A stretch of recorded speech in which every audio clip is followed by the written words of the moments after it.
Hey, this is Pastor Matt. Welcome to Theology Thursday.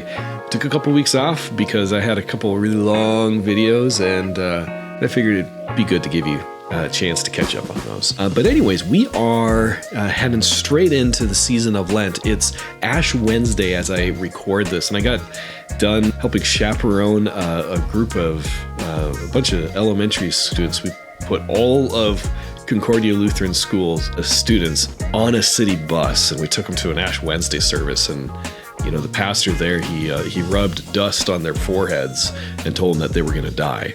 So that's how I celebrated Ash Wednesday already. But anyways, Ash Wednesday is the beginning of the season of Lent, and the season of Lent is 40 days leading up to Easter. Except for it's not, because we don't count the Sundays, because they don't count. But generally, Lent is this time of fasting, it's of reflection, it's a heavy emphasis on prayer, giving, alms, so giving to the poor, on service.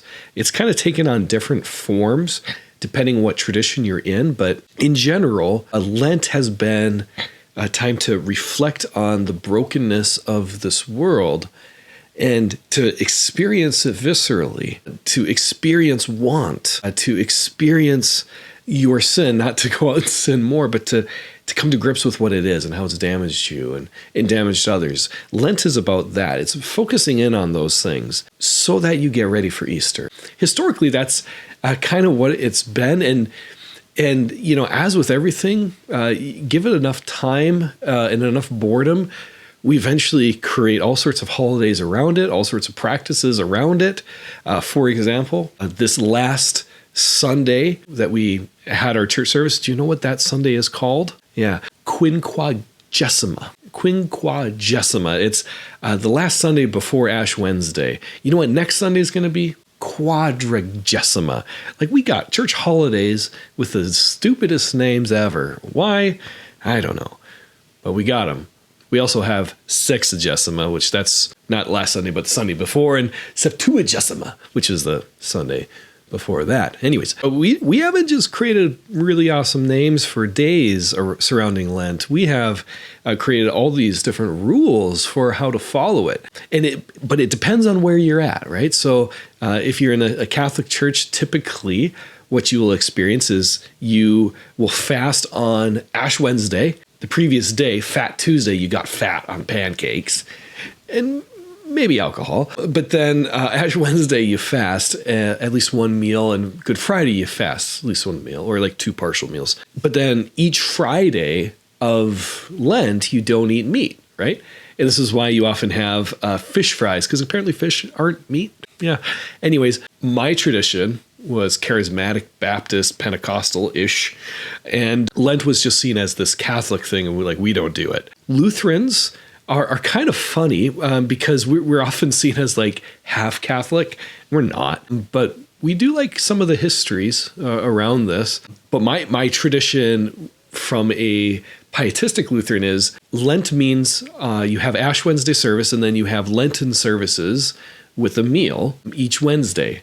And then you have a Good Friday service, and that's pretty much it. But Lent has always meant the best food. You actually have like the best food of the year is during Lent at church functions. You go to the Catholic side, you eat fish, which sometimes is good. But anyways, regardless of what tradition you're in, Lent is not a biblical thing, right? I want you to know that. It's not a thing that you are commanded that you need to celebrate or commemorate.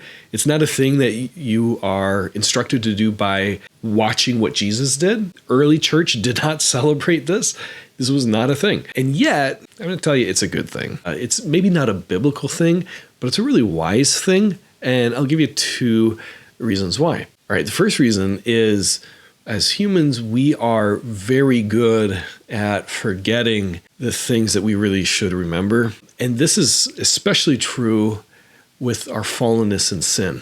Unless we have regular times of reflection, we forget how wretched we are. We forget how sinful we are, how wrong and broken we are. We typically think of holidays as being these special times of remembering happy, good stuff. But we also need these holidays where we take a look at the awfulness of evil, where we see how wrong things are, where we don't turn a blind eye to the suffering that's going on in this world. The reality is that this world is a very heartbreaking place to live. We experience death. We experience suffering. We experience our own limitations, our weakness wrought by sin. We experience dreams being dashed and our behavior not fitting in line with what we wish we would be. We experience all of these things, and we normally cope with that by just kind of trying to move on to the next thing. Or we too quickly go to remember the good. And this is the second reason why Lent is so valuable for us today, why it's such a helpful practice to implement. And it's that as Americans, we tend to avoid talking about death. We tend to avoid talking about these negative things. It's given rise to this just absolute explosion of death tattoos. The most common tattoo someone gets is one commemorating someone's death. And yet we don't have funerals as often anymore. It's actually not that common that we have a legitimate full funeral. We don't really talk about it. We don't deal with death. And as a result, we don't really know how to mourn. But Lent is this thing that kind of helps us to look into the face of death and know that it's coming for us. What Lent is about is us kind of pumping the brakes a little bit, saying, I'm going to look at this evil here. I'm going to look at this pain. I'm going to experience it. I'm going to sit in this. And it's going to hurt. It's not going to feel good, but I need to do it. I need to sit in sackcloth and ashes. Ash Wednesday is literally, get ashes on your forehead or your hand. It's about this time of just learning to mourn, letting mourning take place, letting sadness dwell in your heart for a time. And the reason why isn't just to be sad. Like Lent isn't the end. Mourning isn't the end. The goal isn't to be really great at mourning, but rather it's recognizing that like as humans, we need to mourn sin in order to understand the beauty of the gospel. Unless we experience what evil has wrought in this world, we won't really come to enjoy the bounty that is in Christ. And so that's what Lent is really all about. It's about us just pumping the brakes, taking a pause, really looking at the pain of evil and mourning it. That's what it's about, right? But it leads to Easter, okay? It leads to this one who eventually puts all mourning to end, where he brings grace to that dark night. Okay, that's what Easter is all about, and Lent kind of prepares us for that. And so this coming Sunday, Quadragesima, we are beginning a series in our Sunday services, our English services at least, called Learning to Mourn Again. And it's going to be a little bit topical. We're actually going to be going through 2 Corinthians, key passages in the book of 2 Corinthians. And we're going to learn how to mourn again as Christians in light of Jesus. But in order to do that, we need to look at why we need Jesus in the first place. So that's what we're going to be doing the next 40 days plus the Sundays. And that's what kind of Lent is about. All right, now one thing before we go, I do want to encourage you to try something, okay? If you've never fasted from something, if you've never taken time to just like have a disciplined prayer life for 40 days or to do something like this, I would encourage you to try it, okay? And there's a few different ways that you could do this, okay? Some people, they fast from chocolate, right?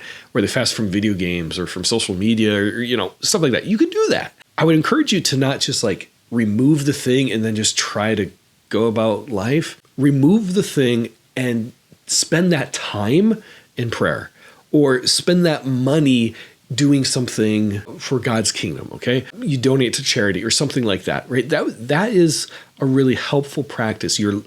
What you're doing is you're limiting yourself to experience the pain of living in this world. You're limiting yourself in that way and relying on God. And a great way to do that is to give this to a charity that is doing good work. One thing that we are doing as a church throughout Lent, we're going to have containers that people can take home and encourage people to stuff money into it. It could be coins, it could be checks, could be cash, but to stuff money into these jars, and then we're going to bring them back at the end of Lent, and then we're going to give them to CareNet of Puget Sound. CareNet of Puget Sound is a really great group here in the PNW doing work to help young moms and dads care for babies that maybe were planned or maybe weren't planned, but they need help. And so they provide so many different resources. I'm going to put a link to their donation page in the description box below this. But during Lent, I'm encouraging people to maybe, not have one coffee a day and put that money that they would be spending on coffee into that jar. And then we'll bring it back and we'll actually do something really good by limiting ourselves, okay? And this is it's a helpful thing to bring spiritual renewal to yourself. It's good for you, but it's really good for the world. So those are some ways that you can participate in Lent. There's a lot of different ways to do that. And if you have any good ideas, I encourage you to drop them in the discussion box below. If there's ways that you have commemorated Lent in the past, I encourage you to share those with other people. But that's it for today for Theology Thursday. We'll see you next time. All right. God bless you. Bye now.